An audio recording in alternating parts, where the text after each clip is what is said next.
We had ended with the issue of prosbul. We're in the introduction to halacha. We're on rabbinic halacha. Now we're talking about takanas. There is something that's ended at the last minute. Let's do a momentary repeat. This concept of prosbul, which many of you don't know what it is, some of you think you know what it is, probably nobody knows what it is until we get to the end of this class, is something that the deformed and the conservative rip the rabbinic system apart. It is the most disgusting thing. Basically, when you, having been at the conservative rabbinical school, you really want, when you look into history, you see what was the Nazarene beginnings. You see the whole thing with, the guy, the jerk on the stick, and the fight against rabbinic Judaism. And you take a look at what's going on at today's, Jewish Theological Cemetery, I call it, instead of seminary, of America. Been there, done that, left $100,000 there, when $100,000 was $100,000. Okay.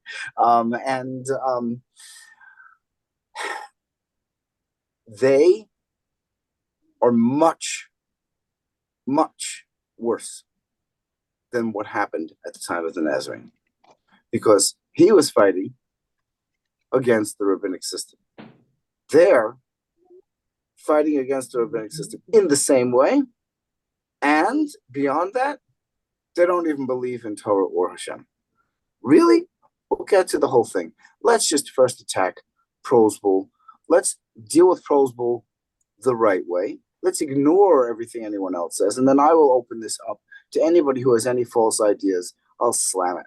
I'll be very nice to you, maybe. Okay, but any odd concepts of prosbul is Kodesh Kodashim, holy of holies. And anyone here and say that this cheapens the rabbinic system, you're going to have a lesson. Bueno, muy buenas noches. Be'ezrat Hashem, vamos a iniciar con la clase de hoy. Nuestro tema es takanot rabínicas. ¿Qué es una takana? Es un edicto que viene a corregir una situación, una conducta en el pueblo de Israel que se estaba desarrollando. Ahora, el Rab lo va a desarrollar. Ayer vimos una takana que tiene que ver con, bueno, el hecho de que ya no se tienen matrimonios, ¿cómo se llama? Poligamia, en la actualidad. Fue una takana que se estableció más o menos en el año 1000 de la era común. La estableció Rabbeinu Gershom. Ahora, hay otras takanot. Vamos a ver una más hoy. Ahora, no sé si todos aquí lleguen a estar, probablemente seguro, no sé si la minoría pueda estar consciente del término prosvul, y además no todos seguramente tuvimos el contacto con la filosofía conservadora o reformista, deformista, como lo llama el Rab, para saber cómo es que ellos interpretan esto. Ahora, el Ram va a ser muy incisivo al respecto, porque de la misma manera en que este sujeto Chucho, el tarado que colgaron, fue en contra de la Torah rabínica, es exactamente la misma manera en la que hoy en día los deformistas o reformistas y conservadores lidian con la Torah rabínica y se agarran de este concepto de prosvul como para decir, bueno, pues, si los rabinos pudieron manipular, por así decir, la Torah en su momento, pues ¿por qué nosotros no podemos hacer cambios? Cosa que, por supuesto, uno, está prohibido, dos, nunca sucedió en el desarrollo de este concepto de prosbul. Ahora, vamos a ver qué es prosbul, porque ya hemos hablado mucho de ello, pero no nos hemos metido en el fundamento de esta Tacaná rabínica que se hizo en los tiempos de Hillel. Estamos hablando más o menos 100 años antes de la destrucción del segundo templo. Glass burners? Sorry, Rabbi. Yesterday, either I didn't catch it or it might have been missed, but with the class notes, I didn't hear about how the logic of the Gezerot regards to the rabbinic prohibition of moving moksik items on Shabbos or any kind of conversation about that? Is that something we're going to address later, or? Let's ask me this question as soon as you finish Prose Bowl. Prose Bowl's not going to take the whole day. It's not even going to take this whole part of the thing. Cool. Before the coffee break. Okay. All right. But do stop me. Like as soon as we said we're moving on after Prose Bowl, stop me. Okay. So all right. Prose Bowl. Gemara tells us Hillel tikain Prose Bowl. Hillel fixed or established Prose Bowl. The word takana. Okay, so this is definitely a takana. What is Prose Bowl? Okay, let's go. Let's see what happened. There is in the land of Israel a 7-year, there's also a 49-50 year, 7 times 7, and then the last agricultural cycle. It's called the Holy Land because there are multiple laws having to deal with the agriculture of this country. By the way, anybody getting off a plane in this country, it is harder, much harder for a grape to be kosher in the land of Israel than a steak to be kosher in Mexico City. Okay, much. Going to a store and, oh, it's Israel, I bought some fruit. Oh, you jerk. Don't just pick up fruit and vegetable. Okay, so let's deal. Prose Bowl has something to do with the 7-year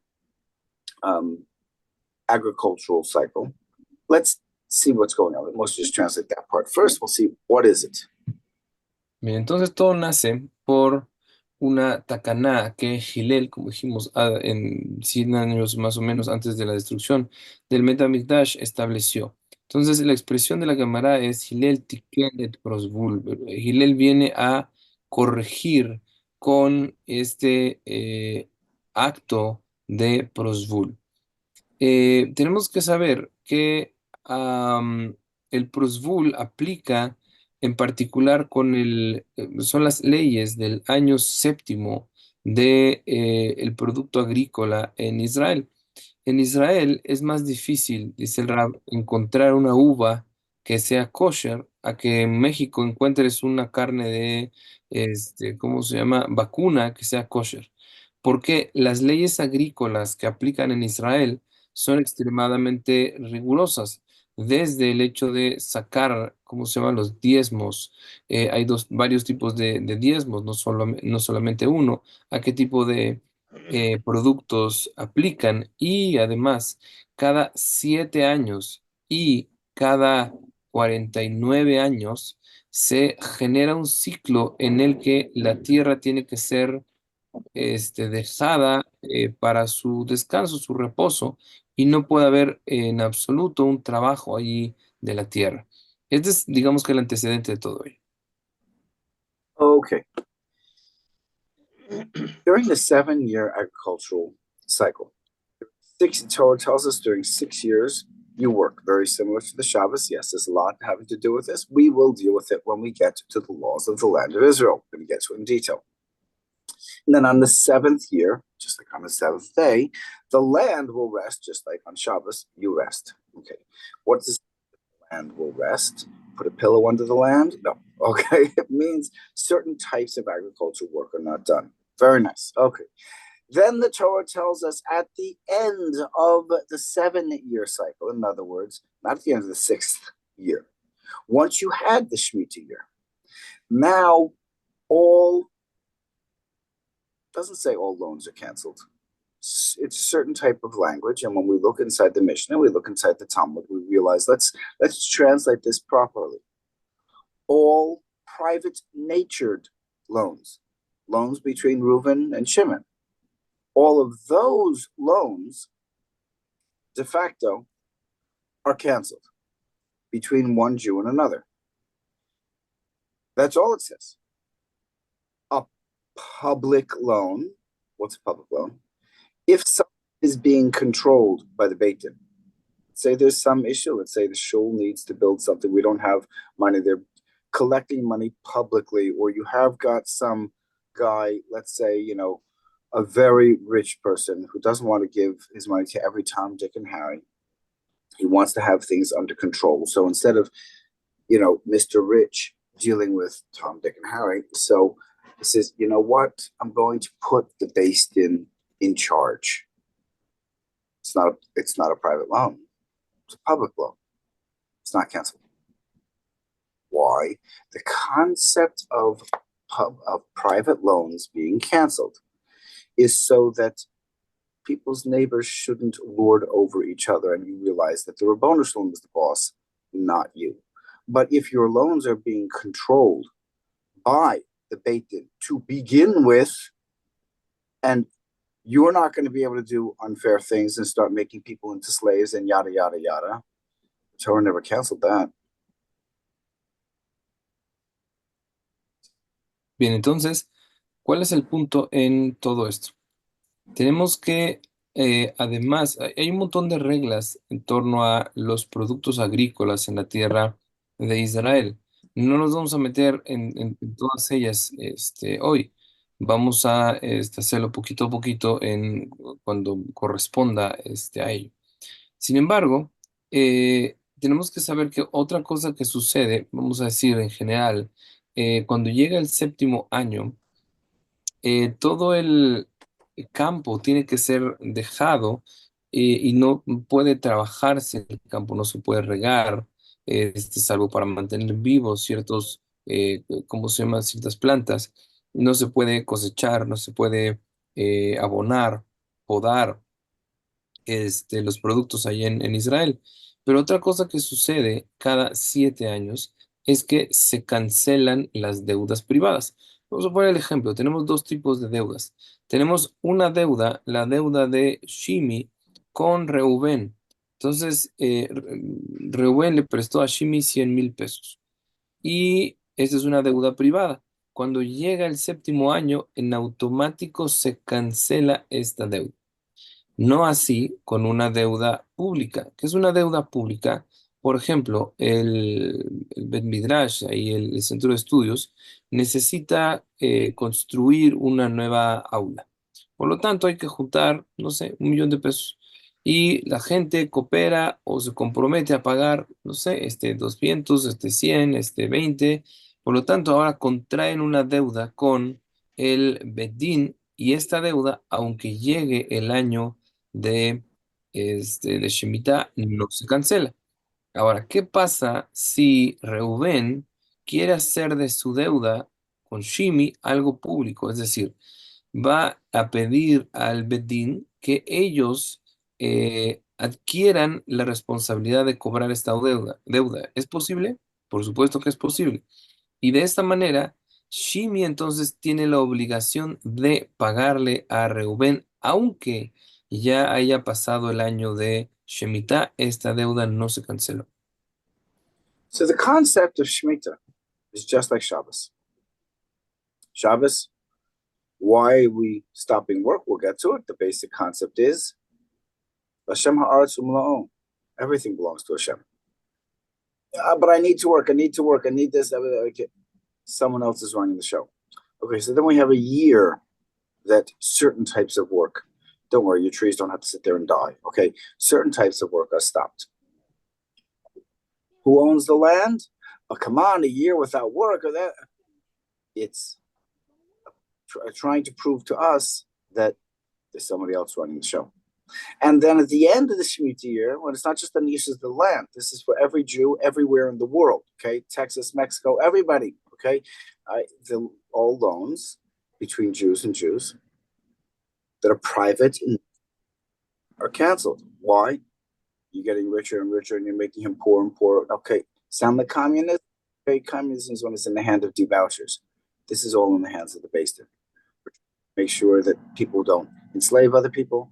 People don't get things don't get out of control. This is the Torah law.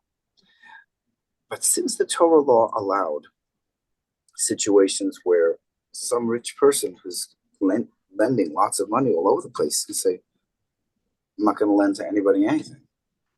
Because if every 7 years they're going to have a lot of deadbeats, so forget it. So if this guy is doing things already through the Beit Din, it's already not a private loan. Then from the times of Moshe Rabbeinu, the loan wasn't canceled. It's only non-controlled loans, private in nature, those are canceled. Public loans where, Reuben's going to go over to Shimei and say, really, I'm taking your house, I'm putting your kids to slavery, yada, yada. And the Beis Din says, excuse-moi, you think you're in control over here? It's not your loan. It's our loan. We're in charge of the collection, not you. And we're going to make sure this goes properly. Oh, that's not canceled. That's called prosbul. If your loan is inside the hands of Beis Din, then from the time that the Torah was given to Klal Yisrael, your loan, if you're given to Beis Din in order for them to be your for collection, okay, then the loan's not canceled. So what did Hillel do? Not much. Let's see what he did. Ok, entonces, todo el tema aquí con los préstamos es para que los miembros del pueblo de Israel no caigan en una situación de infortunio tal que, pues bueno, se tengan que vender, por ejemplo, como esclavos, que es otro tema que vamos a tocar en su momento. Ya el Rab lo discutió de una forma somera en los 13 principios de fe. Pero el punto es necesario que llegue a tener acceso el pueblo de Israel a este tipo de financiamiento entre uno y otro. ¿Para qué? Para que no vayan a caer en un estado en el que pues, su vida se complica a tal punto que terminen en la calle o terminen vendiéndose como esclavos. Por otro lado, el, esta situación de la cancelación de la deuda puede generar, y eso es lo que nos referimos cuando hablamos de una situación que se viene a corregir. ¿Por qué? Porque no va a faltar la persona que diga, uy, ya viene el año de Shemitah, voy a pedir prestados 50,000 pesos, y de repente llegó el año de Shemitah y le dices, 200, ¿ya? No me puedes cobrar. ¿Por qué? Porque de Oraita no me puedes cobrar. Y entonces, ¿qué va a empezar a hacer la That's gente? very Mexican. Entonces, es raro que suena muy mexicano, pero esto es algo que era, ¿cómo se llama? Justamente lo que sucedió. Parece que había muchos mexicanos en la época de Hillel Azaquel. Entonces, ¿qué sucedía? Que había la posibilidad de que la gente simplemente decidiera no pagar. Por lo tanto, los que iban a prestar también decidían, pues si la cosa va así, pues entonces no te presto. ¿Por qué? Pues me estás haciendo pura trampa. Lo que tú quieres es que llegue la época de Shemitah y entonces no pagarme. Por lo tanto, se establece ahora ¿cómo se llama? Esta tacaná. Vamos a ver cómo sucedió y qué es lo que vino a hacer Hillel. Pero hay que recordar, respecto de un préstamo personal, este es el que se cancela. Respecto de un préstamo público, este no se cancela. Por ejemplo, si Reuben le prestó a Shimi 100,000 pesos. Entonces, Shimi con esto pues pudo un poquito levantarse para no quedarse en la calle, no vender a sus hijos como esclavos. Muy bien. Ahora lo hicieron a través del Bedín, por lo tanto es una deuda pública. Ahora Reubén pues quiere su dinero y le dice a Shimi, ¿sabes qué? Si no me das el dinero, pues algo voy a tener que hacer y va al Beddín. Ahora, el Beddín revisa la situación y si ve que efectivamente le debe dinero Shimi a Reuben, pero ahora Shimi puede quedar en la calle o puede quedar desprotegido sus hijos, su familia, aunque Reuben tiene el derecho de este dinero, el Beddín tiene también el derecho toda vez que se traspasó esta deuda para que el Beddin la cobrara. Ellos tienen el derecho de decir cómo, de qué manera, en qué plazo se puede cobrar para no poner en una situación de riesgo a la familia de Shimi. ¿Cómo fue que lidió con esto Hillel? Pues bueno, ahorita nos va a decir cómo es. So during the time of Hillel, he saw the level of people has definitely gone down. We can hear that, right? Just look at our own world, right? We can see it happening in front of the world, crumbling in front of our eyes, right? And so Hillel was seeing the same thing. He said, previous generations, people gave loans. Here or there was a deadbeat. Here or there was a problem, but this worked. the Torah has built into it the concept of prosbul. That if somebody was nervous, then when they make the loan, they do the loan, and Beit Din is their collectors from the onset. So that the loan is a prosbuli. Prosbuli means it is that the Beit Din Está presentando el doctor Murphy. the Beit Din is my conduit for collecting. I have zero rights to go over to the other guy's door and say, "Where's my 5 shekels?" I'm not allowed. It's nothing to do with me. I'm not the collector. The Beit Din is the collector. In fact, if he gives it to me, the Beit Din can say, "You have to give it again." Why? You gave it to somebody who wasn't responsible for the collection. It was from the beginning, your loan becomes a prosbuli, okay? That the Beit Din is your conduit for collecting, and only them. So what Hillel said is, the generation's in bad shape. I'm going to make a little fix, a little takana. This rule that exists in the Torah, I'm going to establish it that before the Shemitah year ends, every single Jew in the world, even if you're in Japan, has the obligation to go over to the Beit Din and transfer all of your loans over to the Beit Din. Why? People were stopping to give loans, and poor people were starving. And so Hillel said, yes, Shemitah mishametet. The Shemitah is still working, but we have a problem. The Torah has built into it this concept. I'm not fooling around with the Torah. The Torah knows. Hashem knows. Hashem not sees into the future. Hashem is present, past, future. There are times when society can go normally, and you don't need prosbul, and normal people will give their neighbor some money, and normal people will pay back their loans. But there are times when society will get so bad. Prosbul has been an option from the day the Torah came down on Mount Sinai. It's just that what Hillel did is he said, every single Jew is obligated the week before Shemitah ends, all over the world, every single shul, every single person in the shul must write a prosbul. Why? This way, loans will be continued to be given. But what about the Torah that wanted the loans canceled? The Torah itself had prosbul in there. The Torah itself understands the future. There are times when society is decent, and there are times like now when society is not decent. And so Hillel said, I'm mitaking prosbul. I'm establishing that option is no longer optional rabbinically. And there's a rabbinic obligation for every single Jew to write a prosbul, like it or not. Oh, I'd like to give him a loan. Tough noogies. You have to write a prosbul. Bueno, entonces había una situación muy complicada que se estaba viviendo en la época de Hillel y Shammai. Habría que meterse un poquito en la historia del pueblo de Israel. Estamos hablando después del periodo de los Hashmonaim.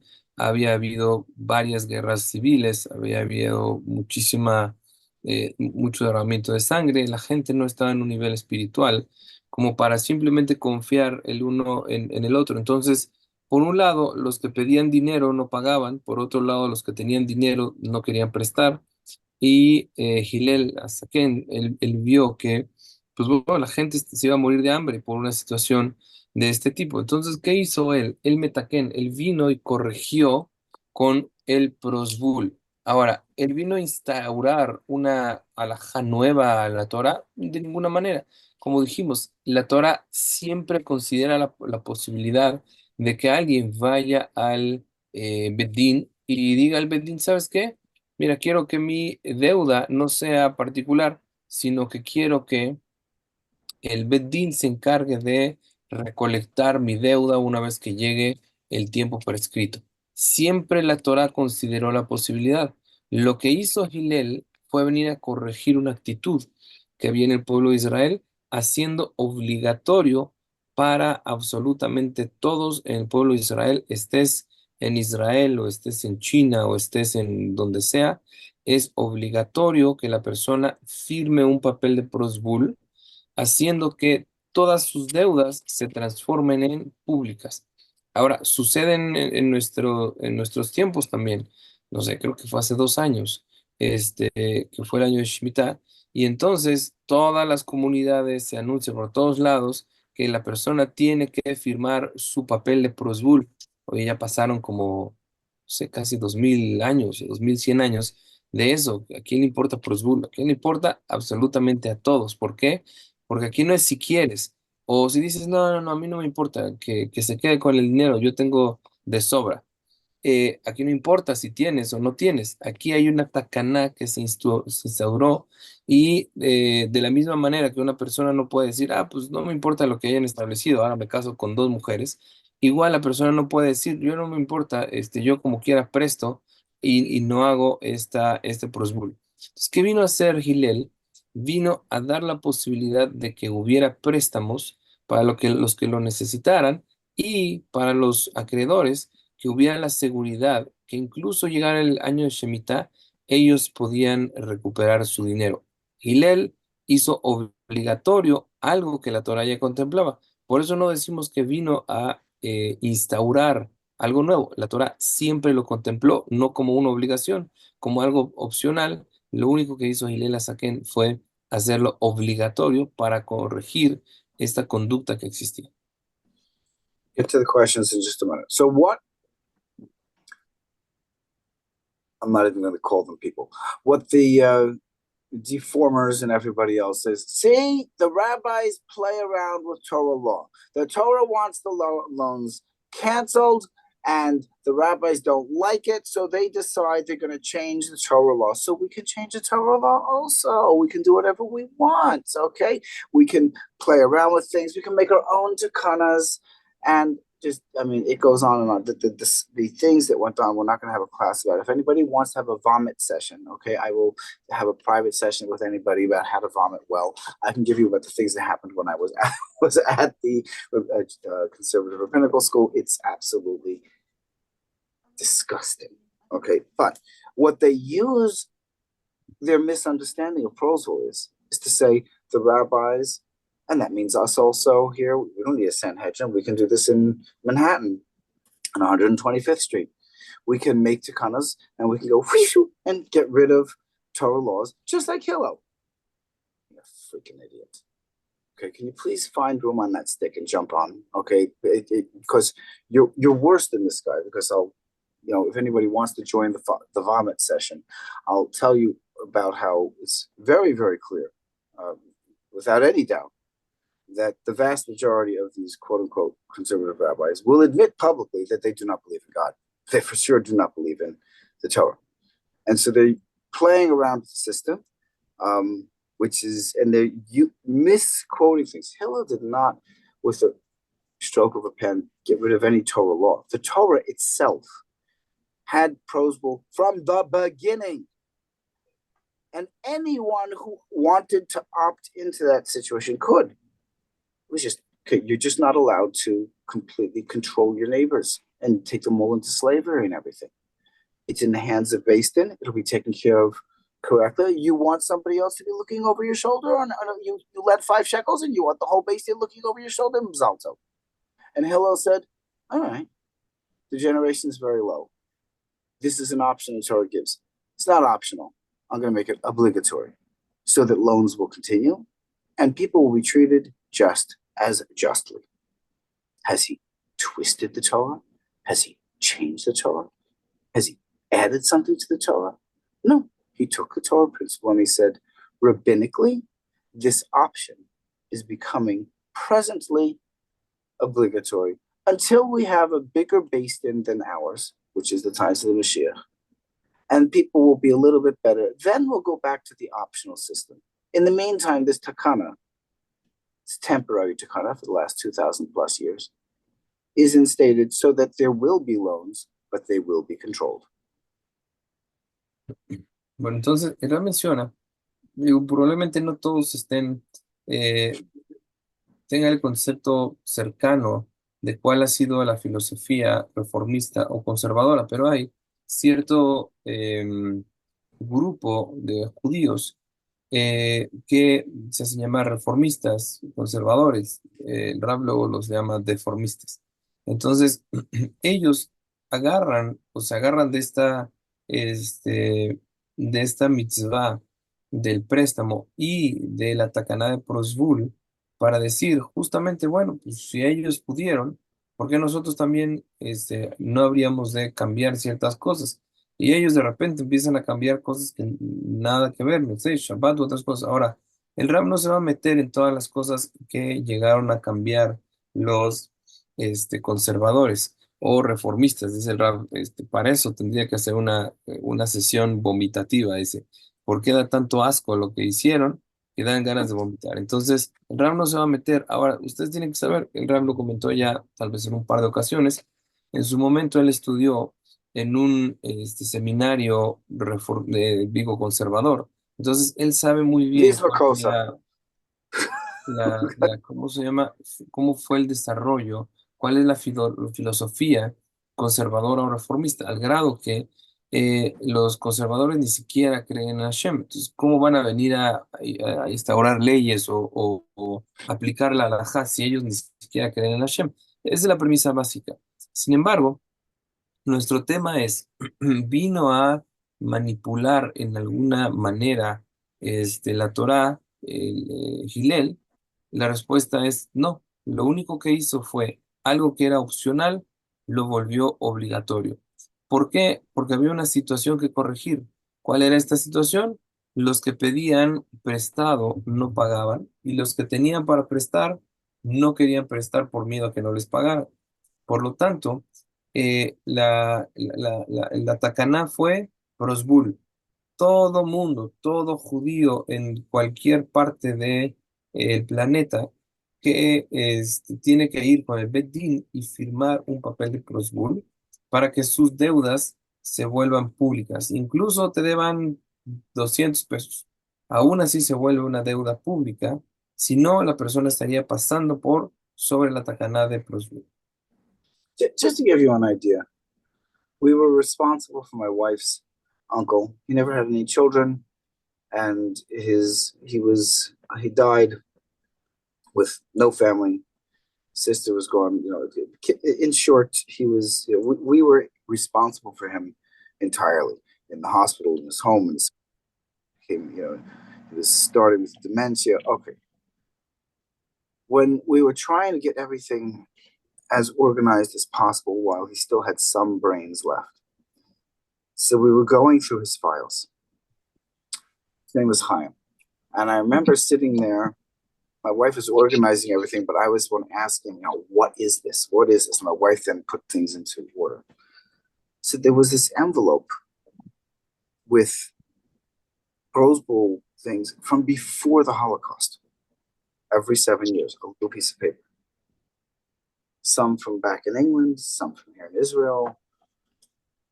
I said, Chaim, what is this? He said, I don't remember every loan I gave somebody.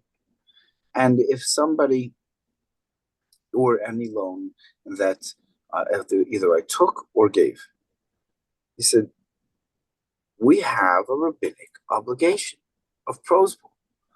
And if anybody comes to claim, or if I come to claim, we have to know that there's a prosbul on every single thing during my entire life. So I had one envelope every 7 years. He put in one little note that was, signed by the Beis Din. And he kept them all. And he says, you keep this until I die. Okay, this was not a very knowledgeable man. This wasn't a guy who went to yeshiva.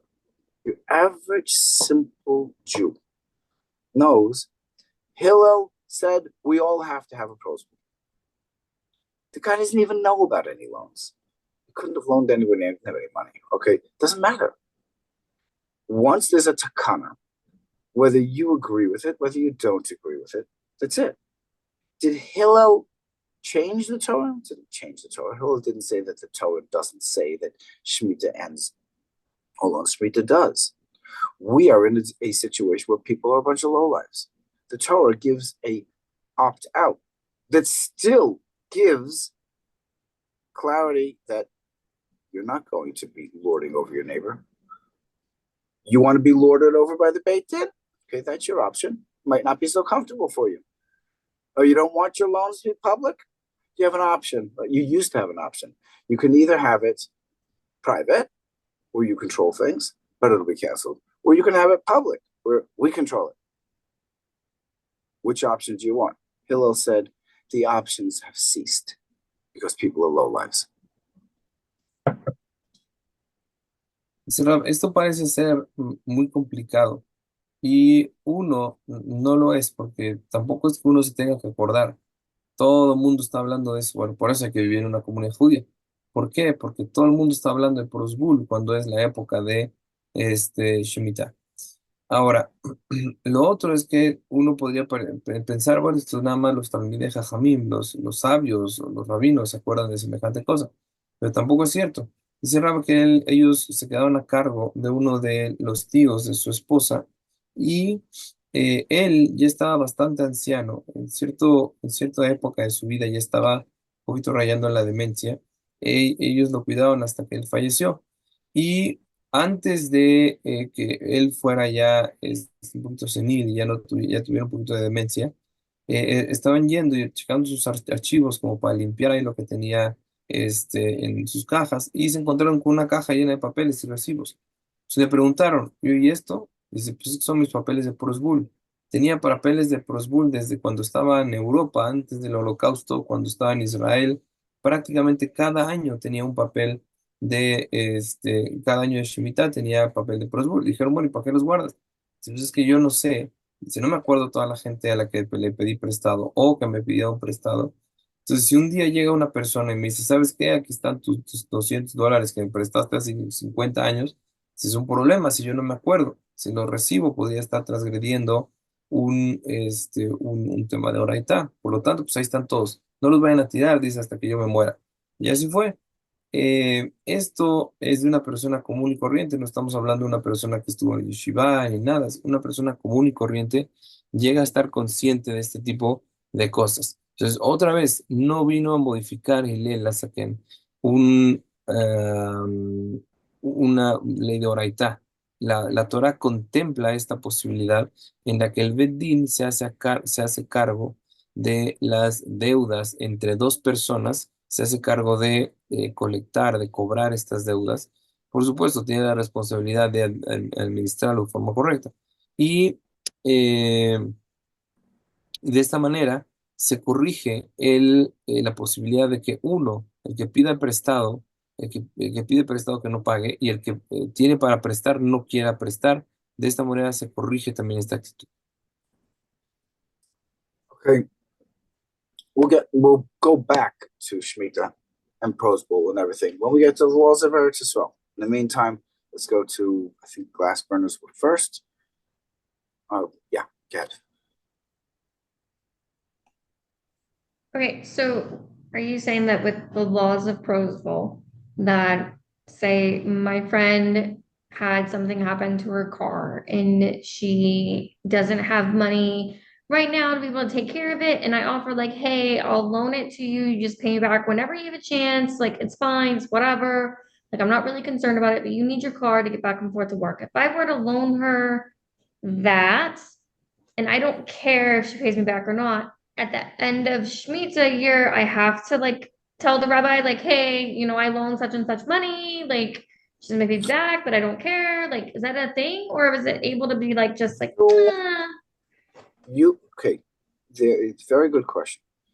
You have an obligation to give a Prosbul, which the language of the Prosbul says, I am handing over to you, judges. You have to actually go to a Beit Din. Okay, it's established in every single shul. Okay, they'll have it at Chabad, they'll have it at Road Fay. They'll be doing for like the week before Shemitah ends. Okay, and say, I'm handing over all of my loans to the Beit Din. And now, if you wish to say to somebody that you forgive them the loan, you're allowed to forgive a loan. Okay, all of your loans are still effective. You could collect whatever you want. you're handing over a klaliistic, which is a conglomerate type of little. The whole document is this big. Okay, so like a little post-it note. It's teeny tiny little thing. Okay, so that basically Beis Din is in charge of any loan from this date to this date. It goes from one Shemitah to the next. Okay, and then one before and the one before. And that's why Cousin Chaim had, Uncle Chaim had all of them to trace himself back from when he was bar mitzvah. Okay, and if you decide at some point that you don't want to collect that loan, you're allowed to do that.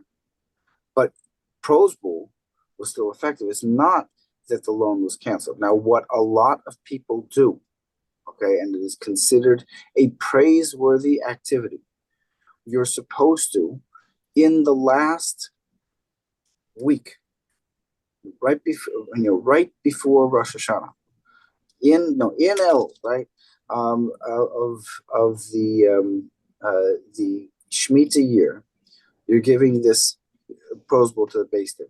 And then people have a minhag. It is not an obligation. Just specifically go to your neighbor, give him 5 shekels. Here's a loan. Okay, I did my Prozbul yesterday. And then when Rosh Hashanah happens, you then, on Tzom Gedalia, the day after Rosh Hashanah, you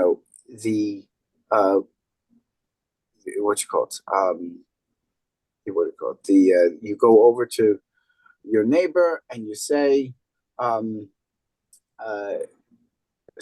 person who owes the loan, okay, says, here's your 5 shekels. And you are supposed to say, Shemitah nishametet. Okay, Shemitah has canceled your loan. This is so that we still have a smell, something.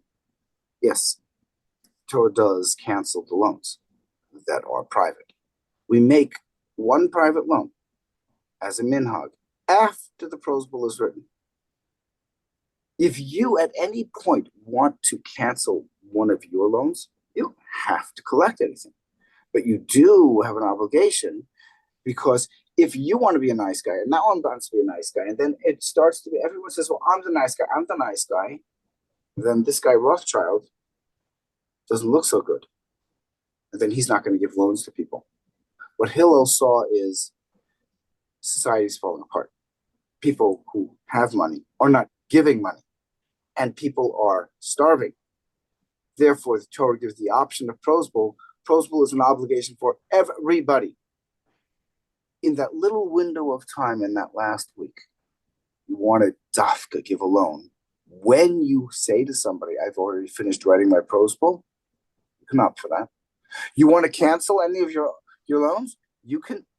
Beis Din is collecting for you to make sure that it's done according to the law and that you're not oppressing people. But it doesn't mean that you owe Beis Din money. Beis Din is your collector making your loan public, not private, so that Big Brother is watching you. That's what Prozbul does. I think that's the best definition. Prozbul is Big Brother is watching you, basically. So just to clarify, to make sure I understand that, I gave out a loan. I don't care if I collect it, but at the end of the last week of Shemitah, I go to my rabbi and say, hey, I need to do a Prozbul. You don't have to mention that I want to cancel my loan on all of them. No. If you want to cancel a loan at some point, it's just when she'll come over and want to pay you say, you don't have to pay me. Or you can call her up and say, Sally, forget it. It has nothing to do with the Prozbul. It's just that the Beis Din is the collect. If you want to collect, you're collecting through Prozbuli, that they are your conduit. Beis Din is your conduit collecting. So I only do the Prozbul if I want to still collect. Everyone has to do a Prozbul, whether they know they have a loan or don't have a loan, so that every single Jew has to write a Prozbul, so that nobody will sit there making Rothschild feel bad, and then poor people are going to starve. Okay. That's where I was getting confused. I didn't realize that we all did it regardless if we knew we had a loan or not. Right. Okay, so when is that you say Shemitat Meshametet? Metet after Rosh, usually on Tzom Gedalia. We don't do these types. We don't deal with business on Rosh Hashanah. Tzom Gedalia, you give the loan and you tell the person before this loan is going to be due right after Rosh Hashanah. Okay, here's your 5 shekels. Okay. Just And for Tzom keeping Gedalia, what?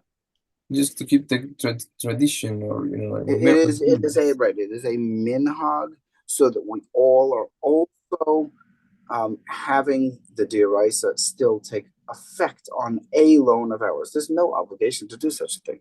It is highly common minhag. Highly. You can't say it's minhag al b'dain. No obligation to do it. It is highly common. Ok, bueno, entonces pregunta, ¿cómo se llama? La señora Glassberg. ¿Qué pasa si yo quiero, pues a mí no me importa, no sé, yo le presté a este sujeto Shimi 10,000 pesos, pero la verdad no me importa, no quiero que me regrese el dinero, se los di así de acá, ya me hice a la idea de que no me los va a devolver y yo lo hice con esa intención. Ahora, ¿forzosamente le tienes que cobrar o no? Aquí en verdad la persona, si no quiere cobrarle, no es problema. En verdad, cuando venga Shimi y te diga, oye, ¿sabes qué? Ya te junté el dinero, tú le puedes decir, olvídalo, sabes que yo la verdad es que no consideré cobrarte nunca ese dinero, es tuyo. Oye, pero ¿qué pasó con que el Beddin esté a cargo de recolectar o sea, ser responsable del pago? Eso si tú requieres el pago. Vamos a decir que tú sí necesitas esos 10,000 pesos. Y Shimi, pues ya está que se tardó. Entonces tú le dices al Beddin, mira, ya sabes qué, firmé este papel de Prusbul. Ustedes, por favor, hablen ahora con Shimi para ver que me pague el dinero que me debe. Pero si lo quisieras donar, si lo quisieras ceder, no hay ningún problema. Ahora, todo el tema aquí es que uno pueda tener la oportunidad de prestar, de ayudar a su prójimo, y se hace en conjunto. Todo Am Israel recibe sobre él la obligación de hacer este documento de Prusbul. Como les dije, en una comunidad normalmente se habla de esto todo el año, y justo antes de que se dé, todo el mundo está consciente porque se dan mensajes, se publican y todo lo demás. Ahora bien, hay una costumbre para recordar este tema ¿cómo se llama? Shemitat Kesafim, en el que la persona presta, por ejemplo, no sé, 100 pesos a su compañero, le dice, mira, ¿sabes qué? Me los devuelves después de Rosh Hashanah. Rosh Hashanah y Yom Tov no puedes andar cobrando dinero, pero el día siguiente, el día del ayuno de Gedalia, él viene con tus 200 pesos y tú le dices, Shemitah Meshametet, perdón. La Shemitah canceló las deudas. Lo puedes hacer con menos, 50 pesos, no sé, lo que sea, con tal de seguir con la remembranza de este acto tan bonito que es, ¿cómo se llama? El que se cancelaban las deudas. Entonces, esta es una tradición que se llega a hacer todavía en nuestro tiempo. Okay. Tali? Rocio, Tali? Hola, lo digo en español y ya Sí. Raúl no me entiende, ¿ok? Yo he estado en todos los tipos de judaísmo. Empecé en el conservador y yo quisiera saber el valor de la mujer porque ahí nos hacían sentarnos en familia y nos decían que era para no separarnos. Ahorita ya entiendo que es para que los hombres se concentren abajo y las mujeres arriba recen por su lado y no estar platicando y chichichi, cha, cha, cha. Yo quiero entender el punto. Había dicho el rabino que habían profetisas, mujeres, como Miriam, la hermana de Moshe, era profetisa. ¿Por Sí. qué no hay rabinos, rabinas, o hasanit, mujeres? ¿O cuál es el papel, el valor de la mujer en el judaísmo? Okay, we will get to this issue, but I'll discuss it a little bit. Okay, it's before I answer that question. Tell the Moshe that I'm going to answer that question. I think we're going to have just a little hint of the vomit session. Okay, all right, because I don't think people understand that 100% what is actually going on with the conservative. Okay, just that's how I'm going to answer Tali's question, but we have to first understand what are we talking about with this thing, conservative. We're going to get to it later on a little bit, but what are we actually talking about? Ok, entonces, am, el Rab quiere hacer un pequeño tour. Dice el Rab, vamos a desviarnos un tantito para explicar lo que pregunta, ¿cómo se llama? Es de la señora Tali. Es decir, la diferencia, mucho de esto lo vamos a ver en los conservadores y deformistas. Dice el Rab, él pensó el lidiar con esto un poquito después, ¿cómo se llama? En las clases. Pero va a lidiar, vamos a meternos un poquito ahí al respecto en esta sesión vomitoria, no sé cómo, ¿no? Cómo llegan a cambiar y a torcer todos los conceptos del judaísmo. Ahora, quiere contestar su pregunta, va a hacerlo, pero va a dar la perspectiva de la Torah al respecto y luego también la perspectiva de cómo los reformistas y conservadores han torcido todo esto. Okay. All right. So now, when I was learning to become a conservative rabbi, so great way to waste $100,000. Anyway, so there was a certain time, very much towards the end, and it was the reason why it was towards the end of my time there, that there was a meeting of the entire student body. This was the next 6 years of rabbinical school, 6 years. The next 6 years of rabbis that are going to come out in the conservative world, right? So all of them were there. At that time, that meant it was approximately 100 students. Okay, there are 2 campuses. At our campus, okay, fine, there were about 100. So the question was asked, and it said, please be honest. Want a show of hands. You people are the rabbis of the next generation. These are not rabbis. They don't believe in Torah, okay? I said, who here believes in Hashem in the traditional way? Existed before us, will exist after us, is all powerful, creates everything. There are no intermediaries. He is not bound by time. He went through, 13 articles of faith. Of the approximately 100 people, exactly 2 people raised their hand. I was one of them. I was in shock. Then the next question was asked. Who here believes that the Torah was given to Moshe at Sinai from Hashem versus being written by people? One person had their hand up. You're looking at him. And I decided, what the hell am I doing here? Goodbye. I used my diploma, by the way. I finished because it was only a few weeks left.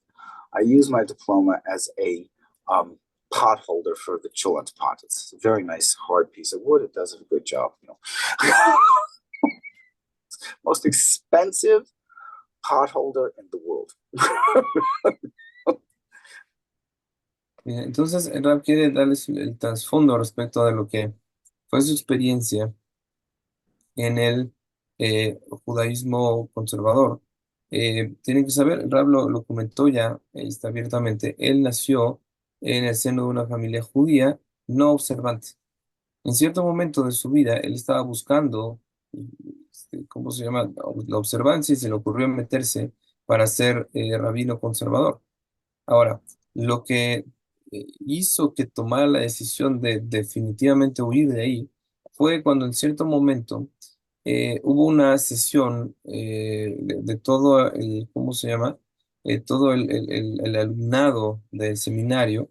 Era más o menos 100 los prospectos. El Rab ya no lo mencionó, pero dijo en otros años.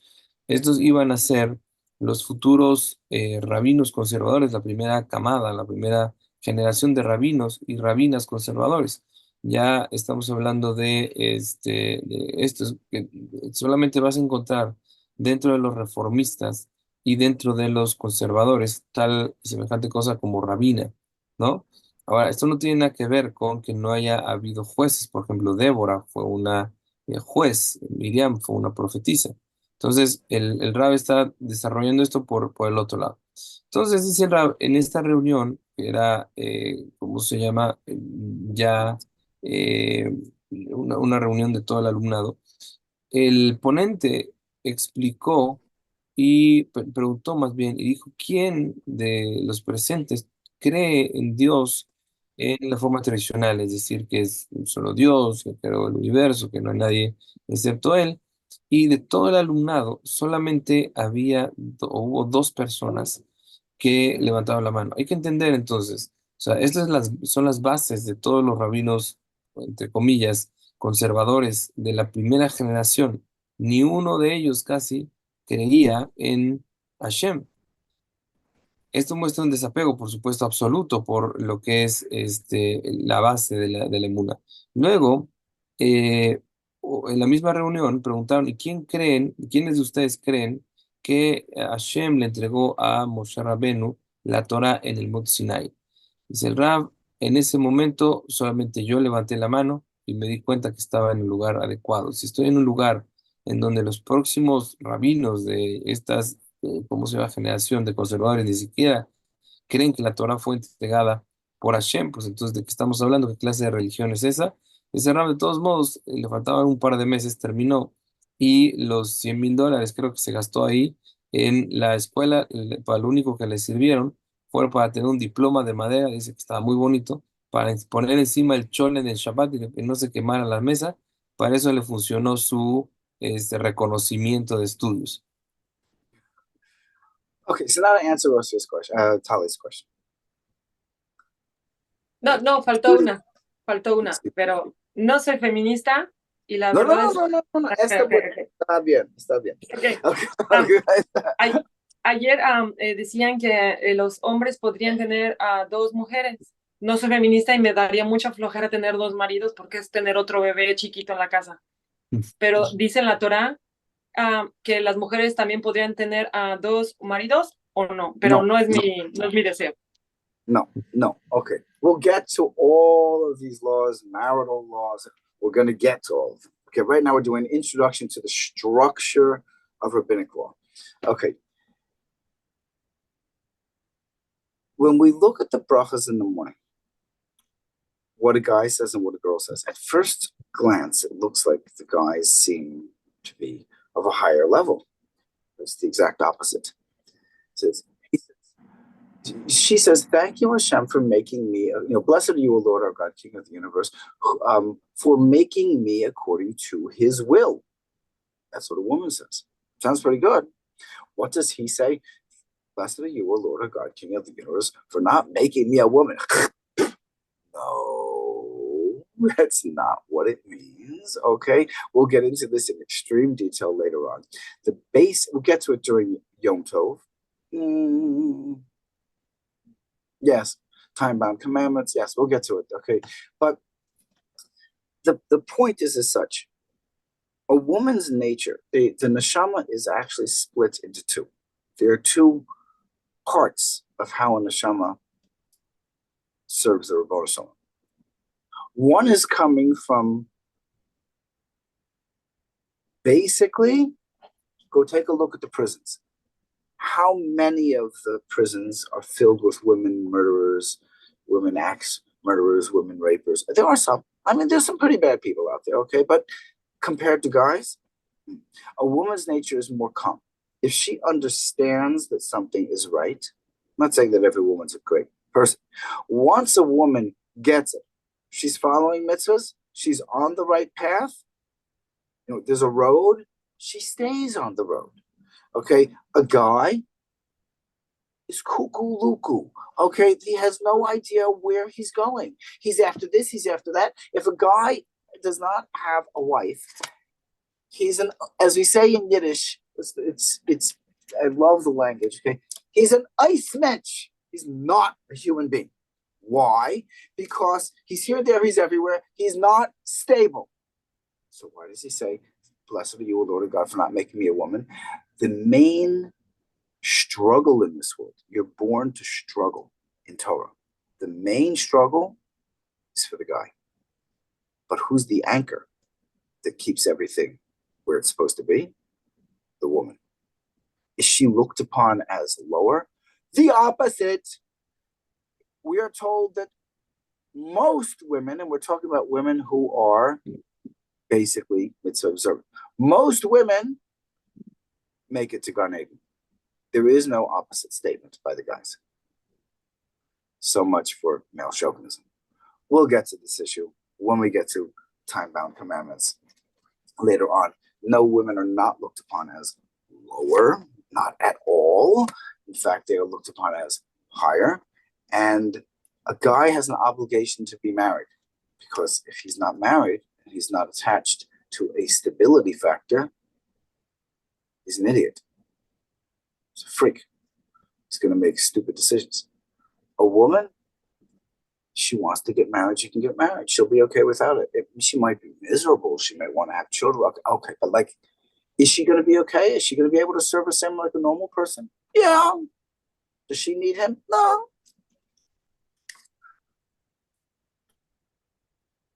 Bueno, entonces él va a entrar un poquito en el tema. En verdad, esto se va a desarrollar mucho más cuando veamos los temas de Yom Tov, también Berajot, pero el Rab va a dar una probadita. Entonces se va a extender. Entonces, es muy curioso, nosotros en la mañana, en las Birkot Shahar, en las bendiciones matutinas, decimos, bendito Dios que no me hiciste mujer. Ahora, esto es un desprecio hacia las mujeres en absoluto. De hecho, las mujeres dicen una verajá mucho más elevada que la nuestra. Ellos dicen, Shazani Kirtzono, hiciste acorde a tu voluntad. El hombre no tiene la posibilidad siquiera de soñar con haber sido hecho acorde a la voluntad de Hashem. Hashem nos hizo con un reto más que con el apego a su voluntad. Ahora, si uno se fija, dice el Rab, hay dos lados de una Neshama, y por eso cuando dos personas se casan, tienes la Neshama completa. Ahora, la Neshama tiene dos componentes, uno estable y otro inestable. Te puedes dar cuenta, en las prisiones, la mayor parte de delincuentes, asesinos, violadores y así, son hombres. No es que no haya mujeres que hayan cometido algún delito, seguro hay gente loca, pero la vasta mayoría son hombres. ¿Por qué? Los hombres tenemos en la base de nuestra esencia inestabilidad. Por lo tanto, y nosotros en realidad decimos esta verajá, ¿por qué? Porque tenemos la oportunidad de apegarnos diariamente a la Torah y de esta manera no volvernos locos. Pero un hombre que no está casado, lo dice la Torah, no es bueno que el hombre esté solo, en Tov, no tiene Torah, está loco, está desequilibrado. Un hombre sin una esposa es un ser incompleto, es un ser inestable. Una mujer no es así. Una mujer que se apega a Hashem es una mujer que incluso si no se quiere casar, ella no tiene la obligación de casarse, el hombre tiene la obligación de casarse. ¿Por qué? Porque estando solo es inestable. La mujer, incluso estando sola, si tiene un apego básico con Hashem, es una persona estable. Hay muchas expresiones de este tipo en nuestro Jajamim. La Gemara nos dice que la mayoría de las mujeres van al Gan Eden. En ningún momento dice algo así de los hombres. Entonces no la tenemos fáciles. La mujer se considera el elemento más elevado dentro del judaísmo. Muchas veces las misbot que aparentan darle ventaja al hombre, en verdad son, ¿por qué? Pobrecito, es tan inestable que no queda de otra más que darle esto para que pueda tener un poquito de piso en donde sentarse. Entonces, esto es nada más el preámbulo de lo que en algún momento se va a estudiar. Okay, we're going to take the break, but most just quick thing. There's a lot of emails. I know you're inundated in work. There's a lot of emails I sent you, and there was one rabbi somewhere in America who wanted to find out about a certain case from last time. I sent an email. I didn't get a response yet to you. I know you're busy. If you could try to answer the emails I had sent you, because I need to know what's going on with all these different things. I know that means a lot of work. Sorry. Okay. Bueno, vamos a tomar el receso de medio tiempo. Volvemos en 5 minutos y retomamos el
Jacobi is going to help me right now. Okay. So let's quickly, for there was a question, but let's first, I forgot that there were some questions that were asked yesterday, and I got some answers. Okay. Question was asked, what about second day Yom Tov? Okay, that is outside of Israel. This is a rabbinic. Is it a gezerah? Is it takana? Is it a positive rabbinic command? What exactly is it? And the answer to that question is yes. What? In other words, there are some types of rabbinic commandments that take parts of multiple things. A gezerah, a fence, okay, literally the word gezerah means fence. We say edict, but the word is fence. The word gezerah means fence. If you're going to put something between your yard and your friend's yard, it's called the gezerah, okay? It's a fence, okay? That is additional restrictions, not obligations, restrictions, so that you don't come close to a d'oraisa prohibition, such as the gezerah of muksa. Don't even move a match, lest you come to strike the match and light a fire and break Shabbos. Okay, fine. Well, if we're going to say the second day Yom Tov, that so all of the different malachas that are prohibited on Yom Tov are prohibited on the second day of Yom Tov. Very nice, but what about all the obligations? What about the obligations of the things in the sukkah, Shavuos, all the extra brachas that you're saying? So a gezerah that has positive obligations? No, it can't be a gezerah. Okay, so it's partially considered gezerah. It's also an establishment. In other words, an additional rabbinic commandment where we're adding kedusha to a day, which d'oraisa does not have an obligation. Just like Purim. Purim, although it's hinted to, there's an asmachta on something in the Torah. However, not a Torah obligation. Neither is the second day. But here we have things that so is second day Yom Tov a gezerah? It has gezerah aspects to it. It has positive mitzvah aspects to it. When we have a rabbinic commandment, it can have multiple parts to it. Okay, that's the answer to that question. And when we come to the issue of Rosh Hashanah, the second day, we'll deal with it under Yom Tov. It doesn't fit into a category because there is nothing like it. It follows so many rules of its own. It does not fit into anything else. In fact, there is no mitzvah in the Torah like it, or d'Rabbanan. It literally, it's not a category. It's a mitzvah that stands all on its own. It is completely different than everything else, all the normal rules. Okay, we'll get to it under Yom Tov. Bueno, entonces el Rab empieza con que ayer se quedaron con algunas preguntas que tenían que ver con el segundo día de Yom Tov. Entonces el Rab les va a dar algunas respuestas. La pregunta era si el segundo día de Yom Tov, que estamos agregando para Yom Tov en Hutz La'aretz, afuera de la tierra de Eretz Israel, que es una Gesirá, es una adición rabínica, es una takaná, exactamente cuál es el llegar un día extra a Yom Tov. Y el Rab, la respuesta correcta, dice el Rab, es sí, es todo eso. Ok, pero ¿cómo es posible que eso lo haces a la misma vez? Entonces, dice el Rab, el segundo día de una gesera, para entender lo que es, para escribirlo otra vez, es una cerca o una barda rabínica que los rabinos están otorgando o están obligados para agregar, porque dice en la Torah que agreguemos bardas a las mitzvot. Entonces, así como es esta gesera, esta barda, como es el muksa. Muksa en Shabbat sabemos que no podemos tocar ciertas cosas porque no nos lleguen a quebrar una melajá de oraita, así como es tocar un cerillo. Los cerillos son mukse en Shabbat porque sabemos que en Shabbat no podemos encender lumbre, ¿ok? Entonces, como no podemos encender lumbre, no debemos ni de tocar un cerillo, ¿ok? Nos está guardando a que no quebrantamos mitzvot negativas, ¿ok? De la Torah. Pero ¿qué pasa? Entendemos eso con las restricciones que hay en un día agregado de Yom Tov. Entonces, las cosas que no hagas en un día de Yom Tov, de Oraita, tampoco las hagas en un día de Yom Tov, el segundo día que es Rabanán. ¿Por qué? Porque no llegues a quebrar esas leyes. Pero, ¿qué pasa con las leyes positivas? ¿Qué pasa con los mandamientos positivos que también tenemos en Yom Tov? ¿Ok? Entonces las cosas, las obligaciones que se tienen que hacer, los mandamientos, ¿ok? Las mitzvot que tenemos que hacer en Yom Tov, como sería como en Sukkot, ¿verdad? Tenemos el primer día de Sukkot, que sacudir el lulav y todo eso. ¿Qué obligaciones podemos tener el segundo día? No podemos decir que es una gesera, porque una gesera no viene a agregar, a que te mande a hacer cosas, mandamientos positivos. Una gesera viene a proteger algo negativo. Entonces, no es necesariamente una gesera. Entonces, tiene ahí más aspectos de algo que está agregando rabínico, una obligación rabínica agregada. Es igual lo que está pasando aquí con el segundo día de Yom Tov. Los jajamim los rabinos están agregando Kedushá a otro día, ¿ok? Entonces, del día número uno están agregando más Kedushá al número dos, al día número dos, así como lo están haciendo con Purim. Sabemos que Purim es eh, es una celebración que tenemos obligados, ¿ok? A celebrar, pero es una adición rabínica.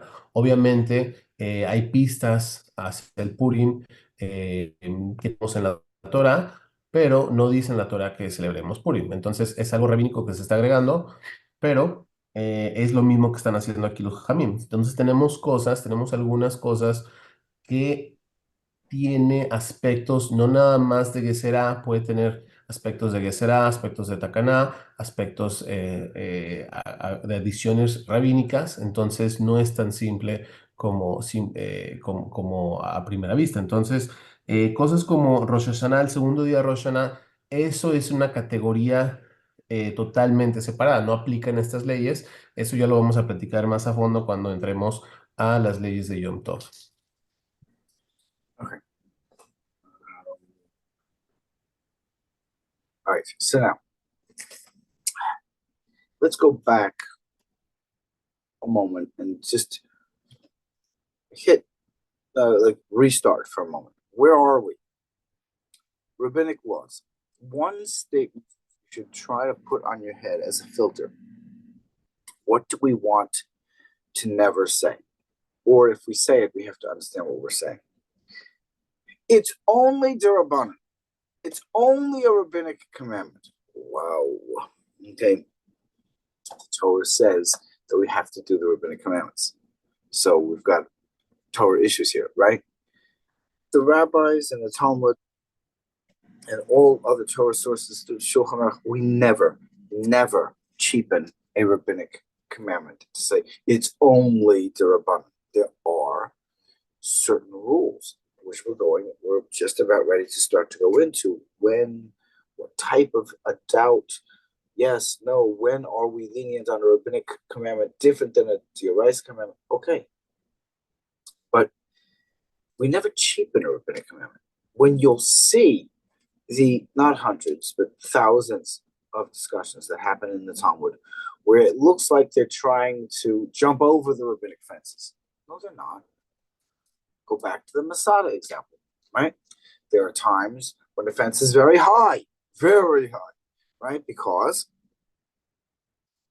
there's gravel there. You could slip under and drop dead, go over the cliff. There are times that the fence is very low, very strong ground over here. Who would even think of breaking this Torah command? It's very obvious, right? Okay, and there are times when there's no fence. You need to go up and down the ramp, bring food, right? What nearly every discussion, I'm not going to say nearly, I'm going to say every discussion, which is looking for quote unquote leniences in the rabbinic commandment, it's not manipulating, mangling, or anything. It's saying, where did the rabbis make this gezerah? Where did they not make this gezerah? And the Talmud's discussion, and the Shulchan Aruch's discussion, and Mishnah Berurah, Rav Avad Yosef, everything was going all the way back to it. What are they doing? Let's look at the gezerah. What is this rabbinic prohibition, and where is it not prohibited? It's not that they're mangling it, cheapening it. Well, it's only d'Rabbanan, so we can play around with it. No. And when you're asking a Rav a question, and he says, well, a doubt on a rabbinic commandment, most of the time, okay, we're lenient, except in this case, that it's not that he's saying you don't have to follow the Rabbanan here. No, you are following the Rabbanan. The only thing is, the Rabbanan did not give you a prohibition in this situation. Okay, and so what our job, what I would say the majority of the work of the Talmud is looking at these things and seeing what was established, what was not established, where, how do we fit into this, what's going on. It's not haphazard.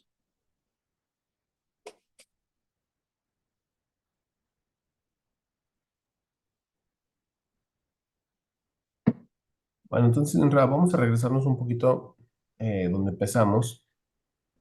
Y en el empiezo, donde nos preguntamos hacia nosotros mismos, estamos en las leyes rabínicas.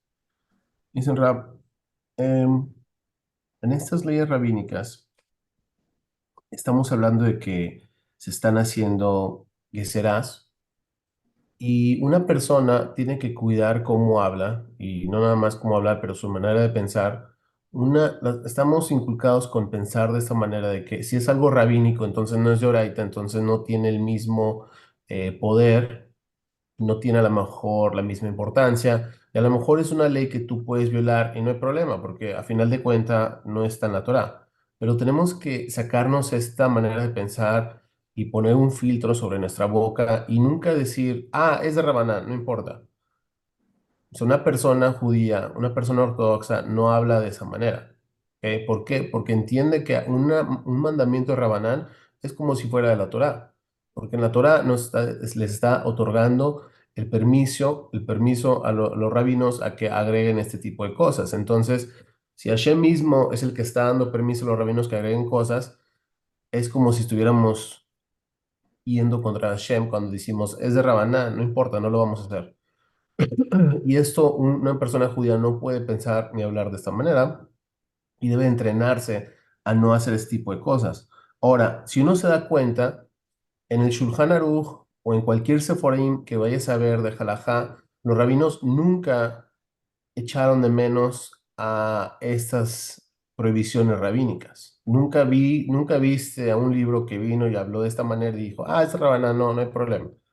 Pero una persona tiene que entender el sistema de cómo se hacen las cosas y cómo es el sistema halágico y el sistema rabínico.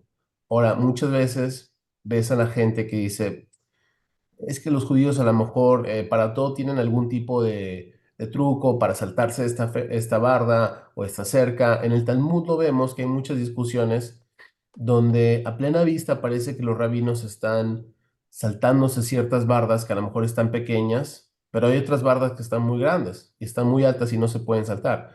En el Talmud está tratando de llegar eh, más allá, más a fondo de qué es lo que esta prohibición nos viene a enseñar, hasta dónde allá va la prohibición y quiere en realidad darnos cuál es el permiso de cómo quebrar esto, cómo no, ¿ok? Cómo saltarnos la barda si es que tenemos que saltar la barda, porque los jajamim y los rabinos cuando hicieron estas cercas rabínicas y estas geserot, las hicieron con una intención específica. ¿Ok? De que no quebrara ciertos mandamientos.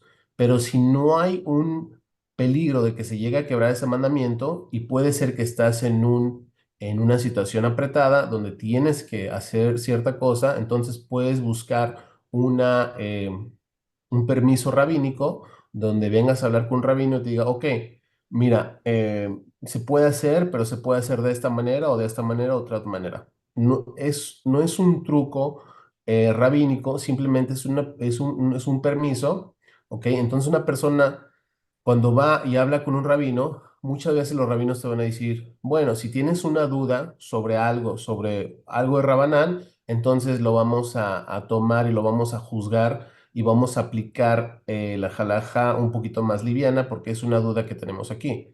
Pero eso no lo puedes tú aplicar hacia todo y puedes decir, ah, bueno, es de Rabanán, entonces no hay problema, puedo hacer lo que yo quiera. No, no es así. Simplemente los rabinos saben, o una persona si se pone a leer y se pone a estudiar, él también puede llegar a esas conclusiones, cómo se hicieron estas leyes y dónde están los permisos, dónde están las aberturas en las bardas dónde está una permisibilidad para que tú puedas llegar a hacer algo. Ahora, hay muchas veces que la duda halágica es muy importante, ¿ok? Y no nada más puedes hacer lo que tú quieras y tienes que ir con un rabino para que él mismo te encuentre por medio de los Seforaim y se vaya y él investigue y qué dice Rabbi de Yosef y qué dice por acá y qué dice de Mishnah Berurah y él te va a encontrar un permiso halágico donde tú puedas hacer lo que tengas que hacer si es que existe ese permiso. Puede ser que no exista el permiso para que tú hagas lo que quieras hacer y quieras saltarte de esta barda, de esta que será rabínica, y simplemente la respuesta sea no, y no puedes irte en contra de eso. O puede ser que sí haya una permisividad y él mismo te pueda enseñar por qué está permitido esto y cómo llega él a esa conclusión. Levi, micrófono. Gracias, Rap. Más que nada es un comentario. Aquí hablamos, bueno, sé que las leyes de Rabanam, como las de Oraita, tienen que respetar al pie de la letra, pero esto me recuerda algo similar al derecho. Llega a haber un momento en el que hay una colisión, es decir, una choca con otra, y uno, en el momento de guardar, tiene que guardar lo que es más importante. Por ejemplo, una persona que tiene que ir a rezar en Yom Kippur, que esté enferma, que tenga algún malestar, tengo entendido que es mejor que se quede en su casa para que cumpla de oraita, no ayune y no se exponga con un desgaste como lo sería el rezo. Entonces aquí sería una colisión entre una norma rabínica y una norma de la Torá. Entonces solamente en esos casos creo que uno puede entender que se debe de guardar la norma de la Torá.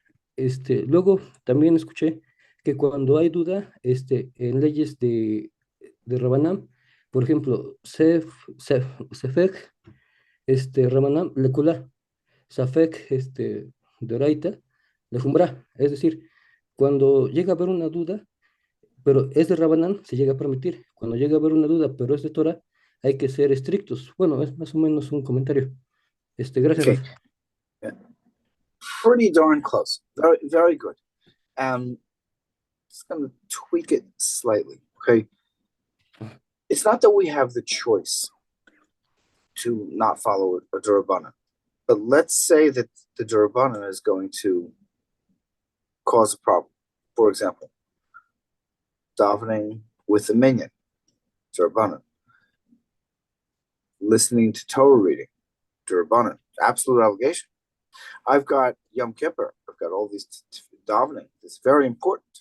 Yeah, but if I'm in, let's say, for example, Texas, and it's 115 degrees outside, you know, hell has got a nice air conditioner compared to, you know, San Antonio in the summer. Okay, so uh so you're going to go out there and you know your nature. There is a possibility I'm going to end up having to break the fast because I may get dehydrated. And but I have to get to shul. No, excuse me. Dioraisa, you have to fast. If going to shul is going to possibly, realistically, mean that I'm going to have to break the fast because I'm going to be into a situation of life and death, then don't go to shul, right? Because it's called put things in a balance. That doesn't mean I'm not obligated to Rabbanah. I am, but not if the Rabbanah is going to stop or endanger the possibility of my deraisa. Now, of course, on all these things, you have to ask your own question. Now, that thing that you mentioned about a doubt on a Torah commandment, or stringent, a doubt on a rabbinic commandment, where lenient, one of the most complicated statements in halacha. Do you know what a doubt is? What's a doubt? What type of doubt? What aspect of it? This is something you do not make this decision on your own. And that the Talmud describes every single case on these things, and the Shulchan Aruch goes into extreme detail. And so when you think you're in a situation of a doubt on the Torah, ask a Rav. Do not assume that you know what you're talking about. Many times you're going to find out what you call a doubt is not called a doubt. And the aspect that you think about it as Durabbanan is impinging upon another aspect, Yeraisa, that you didn't do the calculation correctly. Yes, you're correct.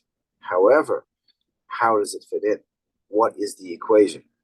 This is why you need rabbinical school.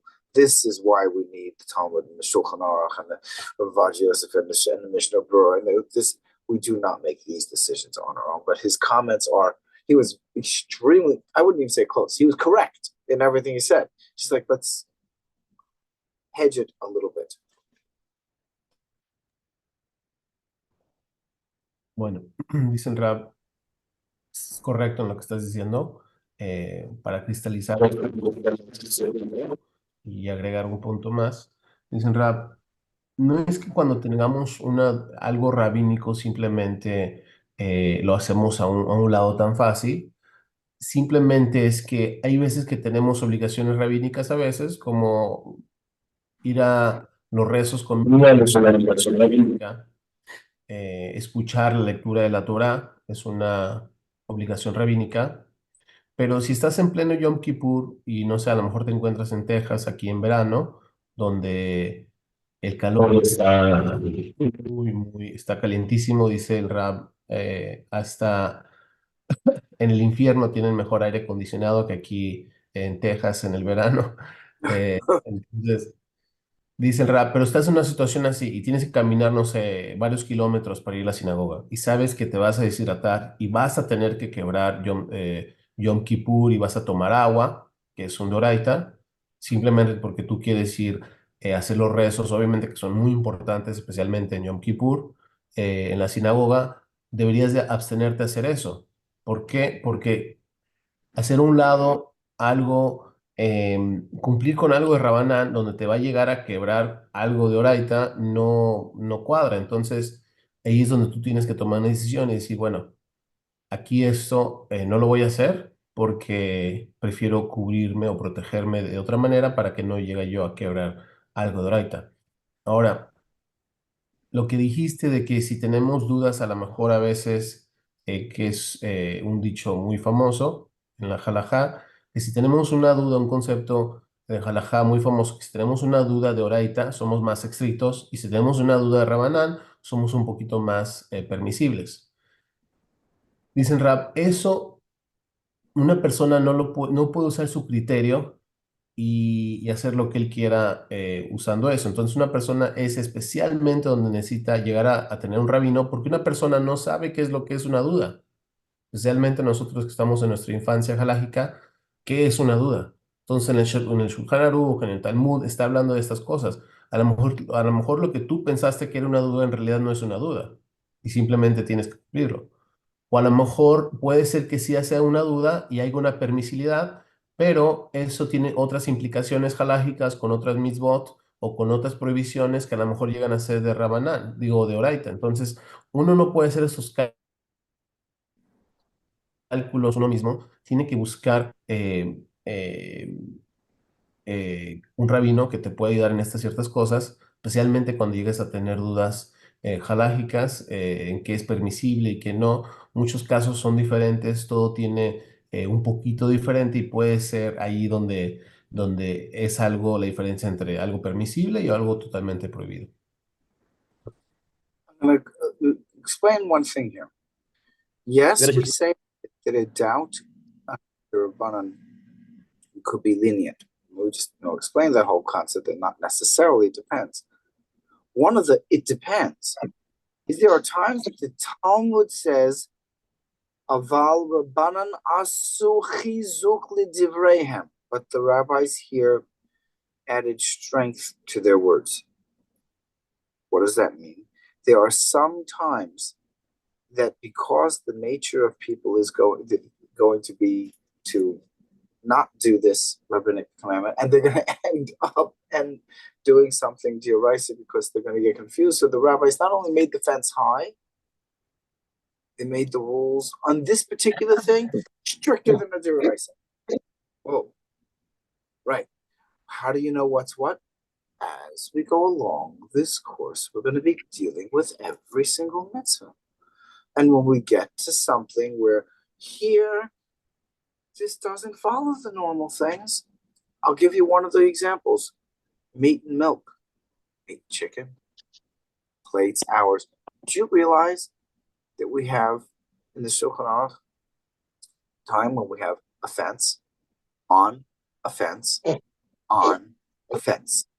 What? Yep. So we can see situations that inside the Talmud we're told, here it's different. Well, who makes these rules? The ones who make the rabbinic rules, the one where the Torah says, do not move left or right from the words of the Sanhedrin on the Temple Mount. When they established that over here, the basic attitude towards this rabbinic commandment is, whoa, Nelly, stay away. Okay. We have to see each mitzvah on its own, how it was established.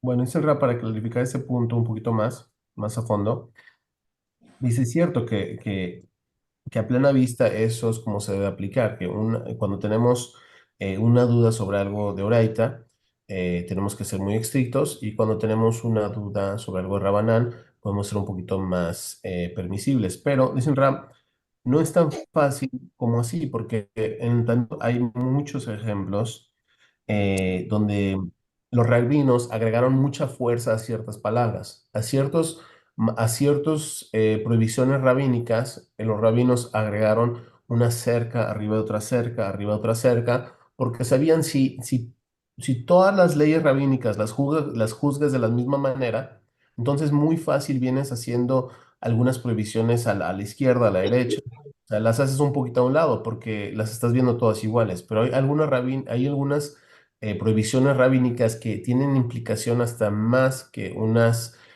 prohibiciones de Oraita. Entonces tienes que ser muy, muy, muy cuidadoso, porque si quiebras este de Rabanán, te va a llegar seguramente a quebrar algo de Oraita. Entonces hay muchos ejemplos, en realidad ya no vamos a platicar cuando lleguemos a ciertas de estas halajot, donde los rabinos hicieron cerca, arriba de otra cerca, arriba de otra barda. Entonces se protegieron mucho de ciertas cosas donde no dieron nada de permisibilidad, porque ¿qué pasa si llegas aquí a tener un problema? Esto lo vemos con los ejemplos de la carne y los lácteos, del pollo y lácteos, etcétera, etcétera. Porque dicen Rab, aquí tenemos que se protegieron mucho los rabinos de esta manera. ¿Y quién les está otorgando este permiso? Como ya nos ha dicho en Rab antes, en Devarim, ahí dice, les da el permiso Hashem a los rabinos que tenemos que hacer cuando tengamos una duda halágica, hay que ir con los rabinos los del Sanedrín, y ellos nos van a decir exactamente qué es derecho e izquierda, y no podemos movernos de la palabra que nos digan ellos. Entonces, esto lo vamos a ver ya más a fondo cuando lleguemos a ciertos ejemplos donde vamos a decir, bueno, esto que acabamos de leer ahorita no sigue el mismo orden que todas las demás cosas, no se está aplicando las mismas reglas aquí porque hay ciertas cosas que los rabinos de plano tuvieron que proteger de más porque no llegara alguien a quebrantarlas fácilmente. Next thing, I put this on the chat about 3 minutes ago, might be a little more. Okay, let's categorize here. We already had that there's a regular GRS, a regular Torah commandment, and then there's the strictest form, which is halacha l'moshe Sinai, which is the only in Torah Sheba'al Peh, in the oral Torah, which is not rabbinic. Okay, and so halacha l'moshe Sinai, which is, for example, on a Torah commandment, regular Torah commandment, let's say cooking meat and milk, but something got mixed in less than 1 in 60, no problem. But by halacha l'moshe Sinai, for example, that the blackness of the tefillin is not cancelable 1 in 1,000. Okay, so we see that the strictest form of a dioraisa is halacha l'moshe Sinai.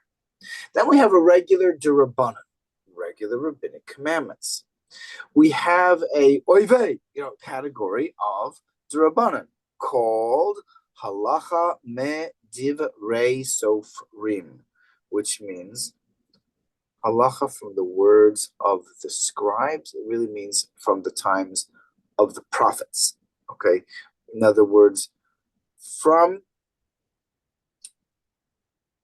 the last prophet, which is Malachi, which is Ezra, he died 40 years into the Second Temple, back, if something was established that was rabbinic by a prophet, such as King David, okay, then such a law has got some, it doesn't necessarily fit some of the rules of Durabanan, okay? It's a super strict category, okay? Let's deal with a few examples just so you can understand.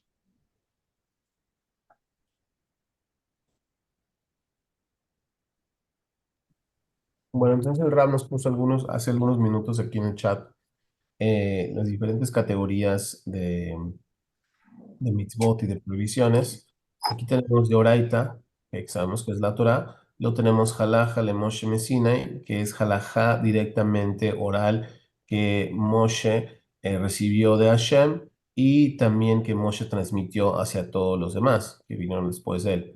También tenemos de Rabanán, que es todo lo que estamos hablando, son todos los mandamientos o prohibiciones que puso el Sanedrín. Y también tenemos Halaja Midivrei Sofrim, es el tiempo donde estaban, pues básicamente el tiempo de los profetas, ¿ok? Y sabemos que el último profeta fue Nehemia o Malachi, que es en realidad el profeta que es Ezra, y él se murió aproximadamente como 40 años después de que empezaron el segundo templo. Ahora, dicen Rab, tenemos ciertas distinciones aquí. Una persona puede llegar a pensar, bueno, un doraita es lo más poderoso, la provisión más poderosa que puede existir. Pero nos dan un ejemplo en Rab. Tenemos este concepto de Batel Beshishim que tiene que ver con leche y carne. Cuando se mezcla un 60, ¿okay? Una parte de 60 partes de leche adentro de carne o viceversa, se cancela eso. ¿Usa? By mistake. Sí, sí, por error, obviamente. Entonces, si tú estás cocinando un caldo de res o de pollo y pasaste por ahí con un vaso de leche y se te cayó una gotita de leche tiene que ser totalmente por accidente, no lo puede hacer a propósito porque ahí no se cancela ni uno en 1 millón. Entonces, si por accidente se te cayó una gota de leche adentro de un caldo así grande de res o de pollo, entonces ahí se está cancelando. Si tienes más de 60 partes caldo a una parte de leche, se cancela automáticamente halágico y ahora no tienes ningún problema. Ahora, entonces hay ciertas cosas de Oraita donde tenemos algún tipo de permisividades. Ahora, Halaja le Moshe Sinai, sabemos que aquí es donde vienen todo lo de cómo se va a hacer los tefilín. Los tefilín no habla ahí en la Torah de qué tamaño tienen que ser o qué color tienen que ser, dónde se tienen que poner, etcétera, etcétera. Aquí no tenemos ninguna permisividad, no existe de que si el tefilín no está hecho bien 1 en 60, no hay problema, se pueden seguir usando. No, si el tefilín no está hecho exactamente a halajá al 100%, es totalmente, no es kosher. Entonces aquí sabemos que halajá le Moshe Messinai carga la misma o más seriedad entonces en lo que se tiene que hacer. Ahora, Halaja Midivrei Sofrim también llega a cargar más peso que un de Rabanán común y corriente. Entonces, si alguien metió Halaja, como lo hizo el rey David en estos tiempos de los profetas, entonces sabemos que es Halaja que tenemos que seguir al 100% y no tenemos mucha permisividad para poder brincarnos ese tipo de cercas. Entonces, el Rab nos va a dar algunos ejemplos. Let's go over. Now, don't get nervous here that you have to know this subject very well. We are going to go over each of these halachas when we start the course on halacha. Right now, we're on the preface. Understand the structure of halacha. The actual laws themselves that I'm about ready to bring up, we're going to go through in detail when we get there. But let's take a look at 3 types of laws, 3 sets that King David set up. I'm going to write the terminology down. One is yichud, one is kol isha, one is nagia. Okay, these are anti-promiscuous laws. They were established by King David for certain reasons, and we'll get there. Okay, well, somebody's got their thing on. I got it. Muted. Oh, got it. Yes. Okay. So when King David established these things, they were established as halacha medivrei sofrim. These are laws, rabbinic laws from the time of the prophets. King David was definitely during the time of the prophets. They have the status of a Durabanan. However, there's no machlokas. There's no disagreement on any details of these things. There are the halachic discussions on them are less active in the Talmud. It's more fail complaint. That's it. Like, this is it. It's established. There's nothing to talk about. Somebody's going to be looking for some doubt. Well, maybe it's Yehud or maybe it's not. Really, the basic reaction when somebody is going to say, well, it's only Dirabana, it's only, halacha medivrei sofrim. The reaction is, have you lost your mind? This is halacha medivrei sofrim over here. There is nothing to talk about. There is no movement. Stop moving, stop talking, shut up.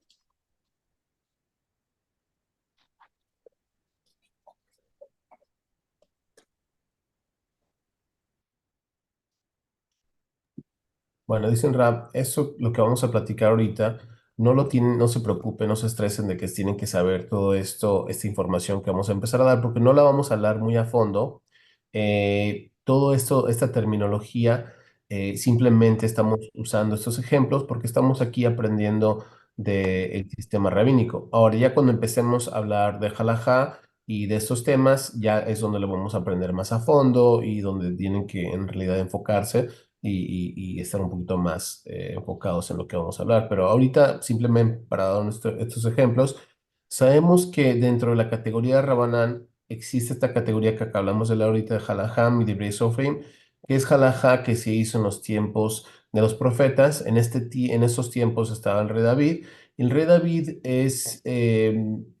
él impuso estas nuevas prohibiciones que puso el Rabaki, que son Yihud, son Shomer Negia y son Kolisha. Entonces, estas cosas son, estas halajá que está agregando el rey David, es en realidad antipromiscuidad. Entonces, había problemas, obviamente, no nada más en esos tiempos, pero en todos los tiempos, lo sabemos en todo el mundo. Entonces, el rey David, en todo su conocimiento y todo su poder, implicó y puso estas leyes que son las de Yihud, son las de Shomer Negia, son las de Kol Isha. Entonces, en esta categoría de Halajá y Divrei Sofrim no hay tantos macloquet, no hay tantas discusiones en el Talmud, no hay tantos discusiones entre los rabinos, simplemente es muy corto sabemos que todos están de acuerdo, ¿ok? No hay tantas discusiones de que se considera hijo y que esto y que es lo otro, entonces todos están de acuerdo que se tienen que seguir, ¿ok? Nadie está en contra de estas cosas, no hay tantas discusiones, se sabe lo que son y tiene una implicación muy grande. Es por eso que no hay mucho espacio para moverte ni a la izquierda ni a la derecha. Sabemos que simplemente no se pueden hacer. Ahora, el rap puede ser que la única de estas puede ser Yihud, que es considerado Yihud, pues que ahí depende de ciertas cosas. Entonces, el rap, vamos a hablar de esto un poquito más y aquí nos damos un poquito más cuenta de qué se trata. Okay, so there's all types of Torah prohibitions against promiscuity. Okay, so let's say I've got, you obviously can't sleep with your neighbor's wife, right? Okay, so what about being alone in the house together? I mean, he's just fixing my washing machine. Okay, yeah, but he's in the house alone together. I'm in a different room. He's the door shut. That's called yichud. That's called being alone in seclusion. Alone in seclusion doesn't mean we're sitting there in bed together. Okay? There's a mountain of laws on these things. It's halacha medivrei sofrim. Oh, a doubt, Rabbanan, the Kula. Can you please take the next bus out of town? Okay, we're talking halacha medivrei sofrim over here. This is extremely strict. That's yichud. What about negia? Shoma negia. You're not supposed to touch somebody of the opposite sex who you did not come from their womb, even indirectly. Not your grandmother, fine. Your mother, fine. Your sister, yes, also fine. Your daughter, your wife. But what about, can you shake your sister-in-law's hand? No. Can I give my aunt a hug? Hello, Aunt Minerva, I haven't seen you in 3 years. No. Can I, my grandmother's sister, she's 95, she's short, fat, and ugly, and stinks. Don't care. It makes no difference. Okay. The laws of Nagia, very strict. Well, it's a doubt, it's a this, it's a that. Nothing to talk about. Kol Isha, a woman singing. I'm not allowed to see this lady naked. I'm not allowed to hear this lady sing, really, unless it's your mother. Okay? But you can hear your sister over the age of 12 singing. No. Where do people have all types of leniencies? If I'm not allowed to see them naked, the voice of a woman is considered nakedness. But it's only d'Rabbanan. It's halacha medivrei sofrim. Shut up.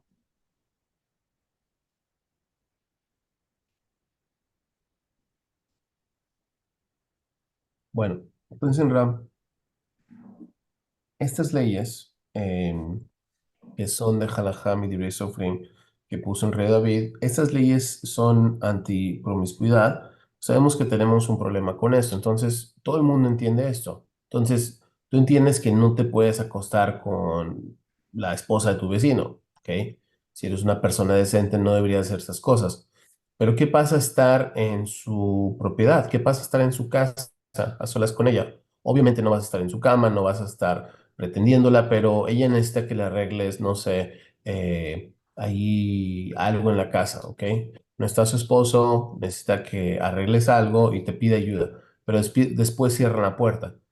No importa cómo se ve esa persona, no importa si tú estás atraída a ella o no, esto es considerado hijo y es totalmente prohibido. Ahora, ¿qué pasa si sabemos que esto de Yehud, no aplica con tu mamá, no aplica con tu hermana, no aplica con tu hija, con tu abuelita, pero ¿qué pasa con tu cuñada o con tu tía o con la hermana de tu abuela? La hermana de tu abuela ya es una señora anciana, obviamente no te vas a acostar con ella, no importa, no palú, tienes que cumplir y no, ¿por qué? Porque no hay espacio aquí en estas leyes, ¿ok?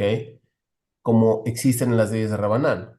¿Ok? No puedes decir aquí, bueno, es que no está permitido, pero esta señora es una señora ya anciana, entonces en realidad como yo no estoy atraído a ella, no importa, sí le puedo dar un abrazo, la saludo de beso, etcétera, etcétera, es mi tía, ya está muy viejita, no importa, aquí no hay permiso de irte a la izquierda o a la derecha, se tiene que cumplir 100% al pie de la letra. Y también tenemos con neguía, ¿ok? Con Shomer neguía. No puedes tocar a una persona que no sea de tu familia, ¿ok? Pues, aplican las mismas leyes como a tu tía o a tu cuñada, no la puedes saludarte de beso, etcétera, etcétera. Eso tiene que ver con las leyes de Shomer neguía. Discúlpenme, me fui de Yihud a Shomer neguía sin anunciar, pero Yihud es estar cerrado con la puerta cerrada en cualquier lugar con una persona que no sea tu esposa, que no sea de tu familia, ¿ok? No puedes estar en yihud con esa persona, así como no puedes tocar a esa persona, ¿ok? Como no puedes estar tocando a una persona o saludando o ya sea nada más dándole la mano y diciéndole adiós. Alguien que no sea tu familiar cercana, ¿ok? Aunque sea tu tía, la hermana de tu madre, no te puedes despedir de ella de abrazo y de beso, ¿ok? Porque es tu tía y aquí esto está totalmente prohibido. Ahora con Kolisha, con la última de estas, Kolisha es escuchar a una persona cantar, escuchar a una mujer cantar. Entonces, así como no puedes ver a una mujer desnuda, tampoco puedes ver a una mujer cantando porque es como ver la desnudez de una mujer. Es considerado eso halajicamente. Ahora, a tu madre sí la podrías escuchar cantar, pero igual y a tu hermana, que tiene ya más de 12 años, no deberías escucharla cantar porque es considerado kolisha. Entonces, estas leyes, cuando una persona viene y dice, de Rabanán, Lekulam, podemos, si tenemos una duda de Rabanán, podemos ser más permisibles, entonces no hay problema. A esta persona sí la puedo escuchar porque igual y está fea y yo no quiero nada que ver con esta persona, entonces no hay problema, no importa. Sigue siendo una mujer, no la puede escuchar cantar. Estas leyes aplican totalmente y no hay manera de doblarlas. ¿Ok? Okay, we're gonna end. Jacob, if you could call Gabe, just like see if he's gotten those books yet, and let's try to get that to you and trying to get things moving on that. Thank you very much. And tomorrow I'm going to take a machine gun and shoot the Holy Ghost in the guts. We're going to leave him in the dust. This is going to be the most shocking class to everybody to understand exactly how far the rabbis can go. It's going to shock anybody who came from the Christian world. I mean, we may need to use the CPR machine. Okay, this is gonna be like okay. Anyway, so be ready. See you tomorrow. Be there on time. It's going to be one heck of a shock. Bueno, dicen Rab, mañana van a tener una clase donde van a quedar en shock todos. Dicen Rab, vamos a tomar una metralleta y le voy a dar con todo lo que tengo al Espíritu Santo. Esto lo vamos a dejar totalmente en la tumba. Vamos a tener que revivirlos, yo creo, ustedes, porque van a quedar totalmente en shock de todo lo que vamos a hablar mañana. Por favor, estén a tiempo. Bueno, se acabó la clase por hoy. Que tengan buenas noches.